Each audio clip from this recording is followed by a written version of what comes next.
saudara-saudara jemaat yang dikasih dan mengasihi Tuhan Yesus Kristus, saat ini kita akan bersama-sama menghayati sabda Tuhan dalam ibadah istimewa dalam rangka memperingati Hari Kemerdekaan bangsa dan negara kita tercinta Republik Indonesia.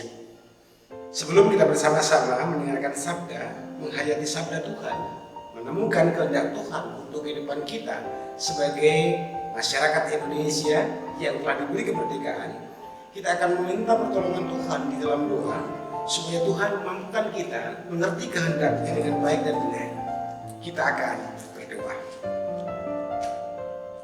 Tuhan Sang Sumber kebebasan, Tuhan yang telah menganugerahkan kebebasan untuk negara tercinta kami, Indonesia. Saat hari ulang tahun negara kami yang ke-75 saat ini, kami hendak bersama-sama menghayati sabda, mendengarkan pewartaan Alkitab yang merupakan sabda. Tolonglah kami, mampukan kami untuk mengerti dengan baik dan benar, supaya kami pun mampu mengerti juga dengan baik dan benar. Di dalam Tuhan Yesus Kristus Sang Sabda yang sejati, kami berdoa. Amin. Saudara-saudara yang dikasihi dan mengasihi Tuhan Yesus Kristus, jemaat GKJ Tuntang Timur dan umat Tuhan dimanapun berada yang terjangkau pelayanan sabda berbasis internet ini, kita akan bersama-sama membaca Alkitab sebagai dasar untuk kita merefleksikan kehendak Tuhan di dalam peringatan Hari Ulang Tahun Kemerdekaan negara kita. Matius pasal 8 ayat 1 sampai 13 akan jadi bacaan Alkitab kita. Demikian berita Alkitab. Setelah Yesus turun dari bukit, orang banyak berbondong-bondong mengikuti dia. Maka datanglah seorang yang sakit kusta padanya, lalu sujud menyembah dia dan berkata, "Tuhan, jika Tuhan mau, Tuhan dapat mentahirkan aku." Lalu Yesus mengumpulkan tangannya menyembah orang itu dan berkata, "Aku mau, jadilah engkau tahir." Seketika itu juga tahirlah dia daripada sakit kustanya. Lalu Yesus berkata kepadanya, "Ingatlah, jangan engkau memberitahukan hal ini kepada siapapun, tetapi pergilah, perlihatkanlah dirimu kepada imam dan persembahkanlah persembahan yang diperintahkan Musa sebagai bukti bagi mereka." Ketika Yesus masuk ke Kapernaum, datanglah seorang perwira mendapatkan dia dan memohon kepadanya, "Tuhan, hambaku terbaring di rumah karena sakit umur dan ia sangat menderita." Yesus berkata kepadanya, Aku akan datang menyembuhkannya." Tetapi jawab perwira itu kepadanya, "Tuhan, aku tidak layak menerima Tuhan di dalam rumahku. Katakanlah sepatah kata, maka hambaku itu akan sembuh. Sebab aku sendiri seorang bawahan, dan di bawahku ada pula prajurit. Jika aku berkata kepada mereka salah seorang prajurit itu, 'Pergi,' maka ia pergi. Dan kepada seorang lagi, 'Datang,' maka ia datang. Ataupun kepada hambaku, 'Kerjakanlah ini,' maka ia mengerjakannya." Setelah Yesus mendengar hal itu, heranlah ia dan berkata kepada mereka yang mengikutinya, "Aku berkata kepadamu, sesungguhnya iman sebesar ini tidak pernah aku jumpai pada seorang pun di antara orang Israel. Aku berkata kepadamu, banyak orang akan datang dari timur dan barat dan duduk makan bersama-sama dengan Abraham, Ishak dan Yakub di dalam kerajaan surga. Sedangkan anak-anak kerajaan itu akan dicampakkan ke dalam kegelapan yang paling gelap. Di sanalah akan terdapat ratap dan kertak gigi." Lalu Yesus berkata kepada perwira itu, "Pulanglah dan jadilah kepadamu seperti yang engkau percaya." Maka pada saat itu juga sembuhlah hambanya. Demikian pembacaan Alkitab. Yang berbahagia ialah setiap orang yang tidak hanya mendengar sabda Tuhan, tetapi yang juga melakukannya dalam kehidupan sehari-hari. Amin. Bapak, Ibu, dan saudara-saudara jemaat yang dikasih dan mengasihi Tuhan Yesus Kristus, dan khusus jemaat GKJ Tuntang Timur, dan juga siapapun yang tersapa melalui pelayanan sabda berbasis internet ini. Hari ini kita mengenang, mengingat, sekaligus bersyukur atas anugerah Tuhan untuk negara kita tercinta Indonesia. Tahun 1945 adalah tonggak sejarah berdirinya Negara Kesatuan Republik Indonesia setelah melalui jalan panjang perjuangan dan pengorbanan yang luar biasa. Hari ini kita diajak oleh Tuhan melalui Alkitab melalui cerita dan narasi Alkitab, bagaimana seharusnya kita bersikap terkait anugerah Tuhan itu. Tema khotbah dalam ibadah istimewa dalam rangka HUT ke-75 GKI negara Indonesia adalah bersediakah kita dimerdekakan Tuhan. Bapak Ibu dan saudara-saudara, sudah 75 kali negara kita mengadakan peringatan dan syukuran atas kemerdekaan. Lalu pertanyaannya adalah, kita ini merdeka sekedar merdeka dari penjajahan, atau kemudian kita berani melangkah merdeka untuk berbuat sesuai dengan kehendak Tuhan? Atau dalam bahasa tema kita adalah, bersediakah kita dimerdekakan Tuhan? Nah, Bapak Ibu dan saudara, ada dua perikop dalam bacaan kita hari ini. Perikop pertama tentang Tuhan Yesus menyembuhkan orang yang sakit kusta, sakit yang merupakan penyakit berat dalam tradisi Israel pada waktu Tuhan Yesus hidup. Dan perikop kedua adalah bagaimana perjalanan iman seorang prajurit untuk mengupayakan kemerdekaan hambanya dari penjajahan sakit di dalam tubuh kehidupannya. Saya akan fokus di perikop kedua, yaitu cerita tentang Tuhan Yesus sampai di Kapernaum lalu berjumpa dengan seorang perwira prajurit yang sedang dalam pergumulan. Pergumulannya apa? Hambanya, bagian dari keluarganya, sedang tidak merdeka. Kenapa? Karena terjajah, tertindas oleh rasa sakit. Sakit yang menjadikan gerak tubuhnya terbatas, sakit yang menjadikan beban hidupnya berat. Perwira ini pastilah sudah memiliki informasi yang cukup memadai tentang Tuhan Yesus yang diimani oleh sebagian orang pada waktu itu sebagai Mesias, meskipun sebagian besar orang tidak meyakini bahwa Yesus adalah Mesias. Nah, informasi yang sampai ke perwira ini adalah kehebatan Tuhan Yesus di dalam menyelesaikan berbagai macam persoalan. Salah satunya adalah sakit penyakit. Jadi sakit penyakit bisa dipahami sebagai penjajahan atas kehidupan. Yang menarik dari narasi tadi adalah bagaimana iman itu tumbuh sesuai dengan alam pikir siapapun orangnya. Karena perwira, maka dia membangun bangunan imannya sesuai dengan konteks kehidupannya. Ada hierarki, ada ketaatan, ada kekuasaan, ada ketaatan yang menjadikan orang yang menjadi bawahan harus taat kepada atasan. Maka ketika dia menginformasikan kepada Tuhan Yesus, Tuhan, hambaku terbaring di rumah karena sakit luput dan ia sangat menderita. Si hamba perwira ini dijajah oleh penyakit yang namanya lumpuh. Dan Matius menjelaskan, menjadikan hamba perwira itu sangat menderita. Lalu perwira yang sangat baik itu berupaya untuk memberikan kebebasan, membebaskan hambanya dari tekanan penderitaan lumpuh itu. Maka ia datang kepada Tuhan Yesus. Langkah yang sangat tepat. Nah, yang menarik adalah ketika Tuhan Yesus menjawab, ada negosiasi. Tuhan Yesus mengatakan, aku akan datang menyembuhkannya. Artinya Tuhan Yesus bersedia untuk datang, menghampiri, mengunjungi si sakit itu. Tetapi apa kata perwira itu? Jangan Tuhan, dalam bahasa saya. Aku ini seorang perwira. Pola kehidupanku adalah perintah, lakukan, taat dan taat.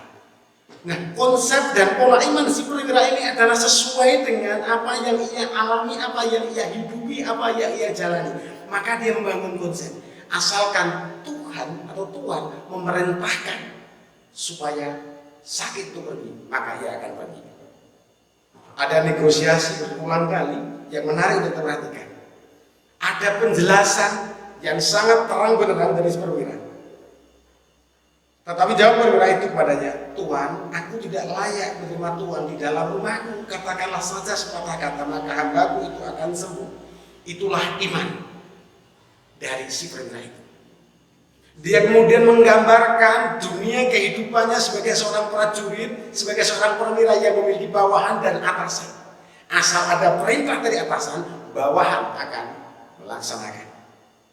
Nah, iman seperti ini, iman kontekstual seperti ini, yang dihargai, diapresiasi oleh Tuhan Yesus. Bukan iman imitasi, iman tiruan, iman katanya, tapi iman yang benar-benar hidup dan dihidupi sesuai dengan kehidupan siapapun itu.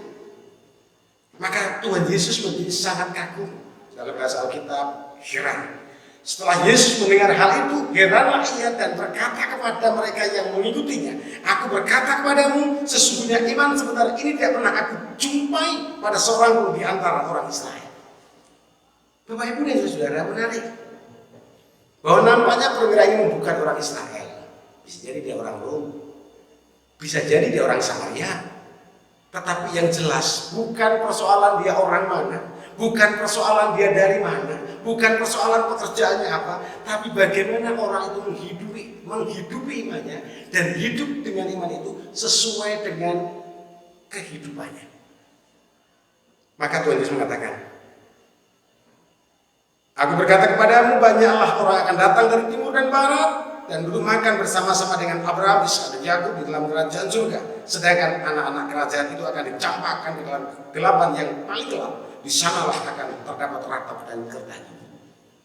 Bapak Ibu dan saudara-saudara, gereja mengimani bahwa pengorbanan Tuhan Yesus itulah syarat pembebasan. Bebas dari dosa, sekaligus bebas untuk bertindak baik sesuai dengan kehendak Tuhan. Maka Tuhan Yesus mengapresiasi pola iman siapapun itu sesuai dengan alam hidupnya. Maka kesembuhan itu terjadi. Menarik yang dikatakan Matius, "Aku berkata kepadamu, sesungguhnya iman sebesar ini tidak pernah aku jumpai pada seorang pun di antara orang Israel."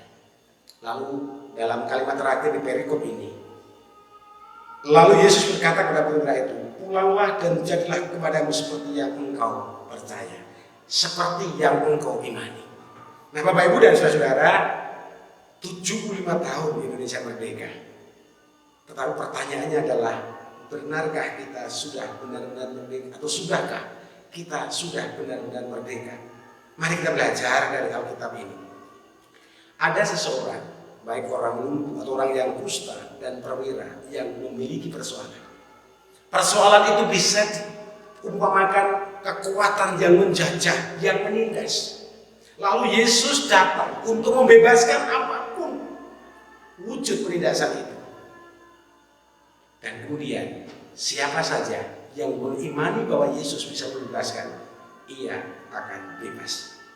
Saat ini di peringatan 75 tahun kemerdekaan Negara Kesatuan Republik Indonesia, kita harus sadar bahwa yang pertama, masih banyak penjajahan atau masih banyak pola penjajah yang ada di dalam kehidupan kita. Kita terjajah oleh konsep kita terjajah oleh warisan kita yang menjadikan pemahaman kita belum tentu relevan dengan zaman di mana kita hidup. Kita terjajah oleh ketakutan kita terjajah oleh pengalaman masa lalu kita terjajah oleh kekhawatiran kita.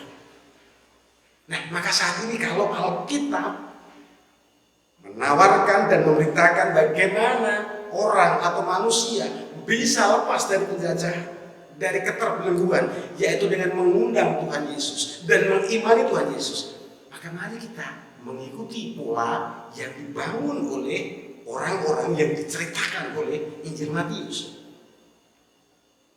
Di tengah kehidupan kita, penjajahan atau sesuatu yang menjajah pasti ada. Di awal saya mengatakan bahwa kita terjajah oleh warisan konsep apapun itu. Konsep tentang gereja, konsep tentang majelis, apalagi konsep tentang pendeta. Tanpa kita mencoba untuk melihat dunia luar seperti apa perkembangan konsep-konsep yang mengikuti zaman, kita kekeh bertahan. Oh, kalau gerejanya kayak gini, kalau ibadah kayak gini. Sehingga dulu ketika awal-awal pandemi, banyak yang komplain ibadah kok online. Dulu juga orang berpikir ketika gereja masih berafiliasi dengan GKN atau Gereformeerd Kerk of Nederland, semua kehidupan gereja ditanggung oleh Belanda sampai kehidupan pendetanya. Dan ketika zaman bergerak serta berubah, konsep itu masih ada dan kita terjajah oleh itu. Nah, Bapak Ibu dan Saudara, saat inilah kita harus sadar bahwa Tuhan datang untuk memerdekakan kita, merdeka dari belenggu konsep yang salah, merdeka dari sakit hati, merdeka dari luka, merdeka dari masa lalu yang sangat menindas. Semua dari kita punya masa lalu, dan tidak semua masa lalu itu selalu menggembirakan. Ada yang menyedihkan, ada yang kelam, ada yang benar-benar menakutkan. Nah, saat ini bersama dengan hari ulang tahun kemerdekaan negara kita ditawari Tuhan, aku sang pembebas, maukah engkau aku bebaskan? Aku sang pemberi kemerdekaan, maukah kamu aku merdekakan? Nah, kalau kita berbicara tentang bangsa Indonesia, kita memang sudah lepas dari penjajahan negara asing. Tetapi apakah kita sudah bebas untuk bertindak baik, untuk berbakti kepada negara, untuk berbakti kepada kebaikan? Menjadi pertanyaan. Demikian pula dalam kehidupan bergereja. Sudahkah gereja bebas untuk berbuat baik, berkontribusi terhadap negara kesatuan Indonesia, atau gereja hanya sekedar penumpang di negeri tercinta ini? Kalau perwira ini menghidupi dan hidup dengan iman sesuai dengan alam pikir dan dunia kehidupannya, maka mari kita melihat, kita ada di Indonesia, kita ada di Jawa Tengah, kita ada di Kabupaten Semarang, kita ada di daerah Tuntang dan bergereja di Tuntang Timur. Ada banyak warisan, ada banyak konsep yang berkeliaran di sekitaran kehidupan kita. Baik konsep tentang gereja, konsep tentang jemaat, konsep tentang pendeta, semuanya itu harus selalu diperbaharui. Jangan sampai kita tertindas oleh konsep lama kita sehingga menghambat gerak kita. Kita dilumpuhkan, kita dinajiskan karena kusta yang ada dalam kehidupan kita. Kusta warisan konsep yang sudah tidak relevan dalam kehidupan zaman ini. Maka hari bersama-sama dengan hari ulang tahun kemerdekaan negara tercinta, negara kesatuan Republik Indonesia, saya mengajak kepada kita semua, kepada jemaat dimanapun jemaat berada, untuk melakukan perbuatan-perbuatan baik. Mari kita menumbuhkan pemahaman yang benar tentang merdeka. Mari kita sambut tawaran kemerdekaan dari Tuhan sesuai dengan alam kehidupan kita. Mari kita bersama-sama berlomba-lomba untuk menunjukkan bahwa kita telah dibebaskan oleh Tuhan. Bebas untuk berbuat baik, bukan bebas untuk berbuat yang tidak baik.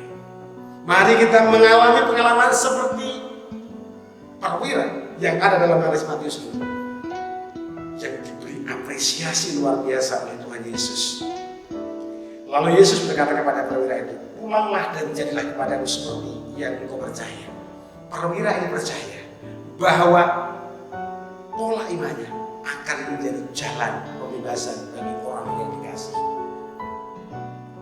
Perwira ini yakin bahwa apa yang ia imani akan terjadi.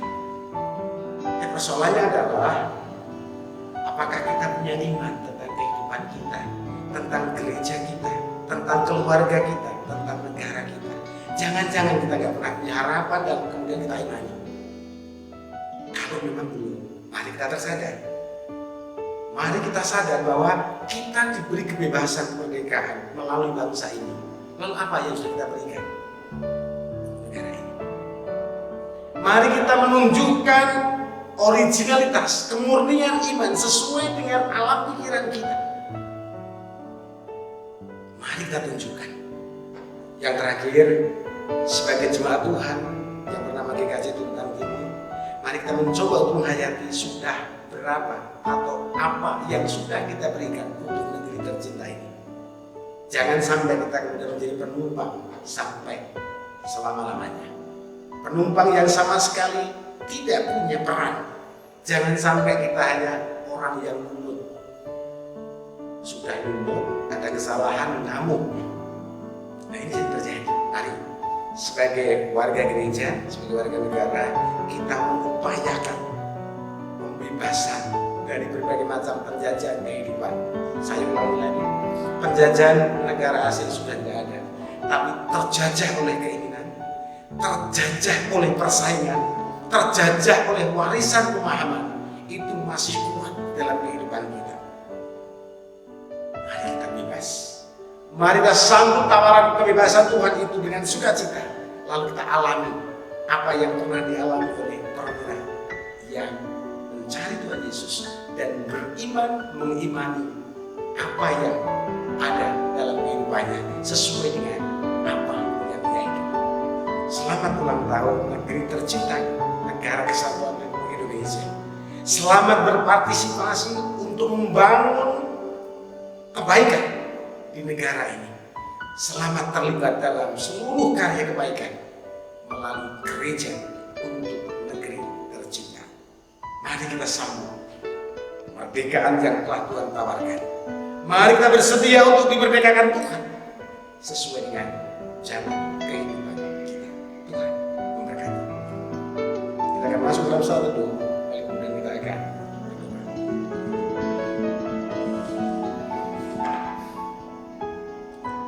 Terima kasih Tuhan untuk anugerah.